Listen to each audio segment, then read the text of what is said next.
तो राजस्थान रॉयल्स की गुजरात टाइटंस के ऊपर एक शानदार जीत ने पॉइंट्स टेबल में भले ही बहुत ज्यादा खलबली ना मचाई हो, लेकिन इस आईपीएल में जो हुआ है, इस आईपीएल में जो हमने देखा है, एक 14 साल का बच्चा वैभव सूर्यवंशी जिसने जिस तरीके से इंटरनेशनल सुपरस्टार गेंदबाजों की धज्जियां उड़ाई हैं, उससे एक बार फिर से साबित हो गई है कि इंडियन क्रिकेट इस वक्त पिनेकल पर है।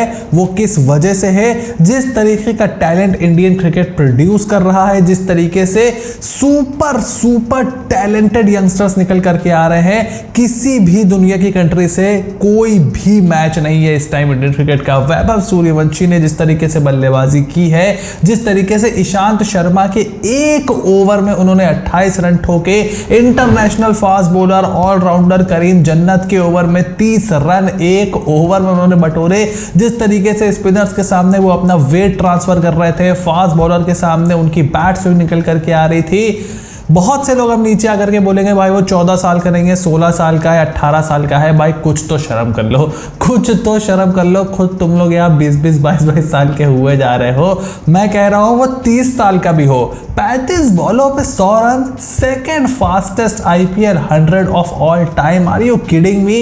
एक इनएक्सपीरियंस लड़का, डजंट मैटर हिज एज, वो 23 का होता, 24 का होता, मेरे लिए उतनी ही बड़ी बात होती मेरा भाई। क्योंकि देखो टीम आपकी नीचे लगी हुई है, आपसे कभी ये आखिरी ओवर में 9 रन नहीं चेज होते हैं, आपसे 2-3 ओवर में 18 रन नहीं बनते हैं, आप टूर्नामेंट से पूरी तरीके से बाहर की तरफ निकल चुके हो, 7 मैच आप हार चुके हो, 16 अंकों तक आप पहुंच नहीं सकते। आप इसलिए खेल रहे हो क्योंकि आपके कप्तान इंजरी से जूझ रहे हैं, और उसके बाद आकर के इतनी कॉन्फिडेंटली इस तरीके की बल्लेबाजी करना for a teenager, it's unprecedented. मतलब ऐसा आप सोच नहीं सकते थे। हम हमेशा सचिन तेंदुलकर के डेब्यू को सबसे अच्छा माना करते थे, but this is totally unprecedented. आप कितनी भी तारीफ कर लो, कितना भी उसके बारे में लिख लो, कितना भी कुछ बोल लो, that will not be enough. However अब यहां पर जो लोग वैभव सूर्यवंशी को ऑलरेडी लेजेंड की कैटेगरी में डालने लग रहे हैं, भाई 25 साल भी अगर वो और खेल लेगा ना, वो महेंद्र सिंह धोनी से, जितने महेंद्र सिंह धोनी इस वक्त हैं, उससे छोटा ही रहेगा।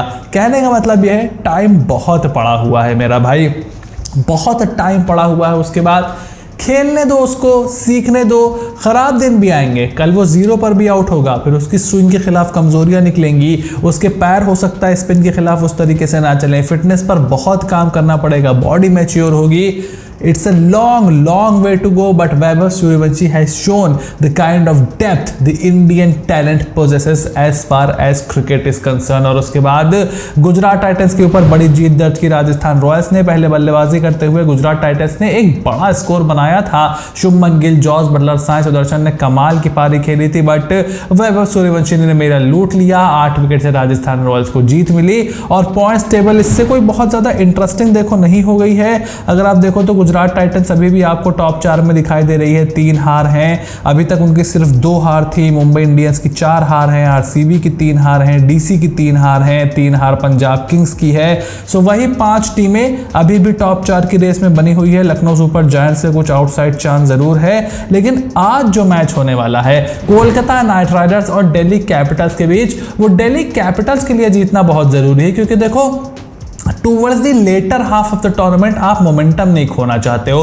पिछले मैच में अपने होम ग्राउंड में उनको हार का सामना करना पड़ा, और आज एक बार फिर से अरुण जेटली स्टेडियम में कोलकाता नाइट राइडर्स के सामने दिल्ली कैपिटल्स उतरने वाली है। और वो एक बार आपका towards the latter half of the tournament momentum चला जाता है, जहां पर आप टॉप 2 में जगह बनाने को देख रहे होते हो, पता चलता है आप नेट रन रेट की वजह से 3-4 नंबर पर आ गए हो, फिर एक हार एलिमिनेट हो जाओगे आप बहुत ईजिली। सो वो चीज कोई भी टीम अफोर्ड यहां पर करना नहीं चाहेगी, इतना ज्यादा आप उस पोजीशन पर जाना नहीं चाहोगे। You want to win, you want to keep winning, you want to keep your position in top 2। और दोनों ही टीमों की प्लेइंग 11 अगर यहां पर देखें तो देखो, सबसे पहले डीसी से स्टार्ट करते हैं। फाफ डू प्लेसी, अभिषेक पोरेल, करुण नायर, केएल राहुल, अक्षर पटेल, ट्रिस्टन स्टब्स, दीपराज निगम, मिचेल स्टार्क, दुष्मंथा चमीरा, कुलदीप यादव, मुकेश कुमार और आशुतोष शर्मा इस टीम के इंपैक्ट प्लेयर होंगे। अब देखो केविन पीटरसन ने एक बहुत ही इंटरेस्टिंग बात बोली। उन्होंने बोला कि हमने जो 10-10.5 करोड़ में खरीदा था टी नटराजन को, वो फिट है, सब कुछ ठीक है, लेकिन हम खिला नहीं सकते क्योंकि हमारे पास जगह ही नहीं है।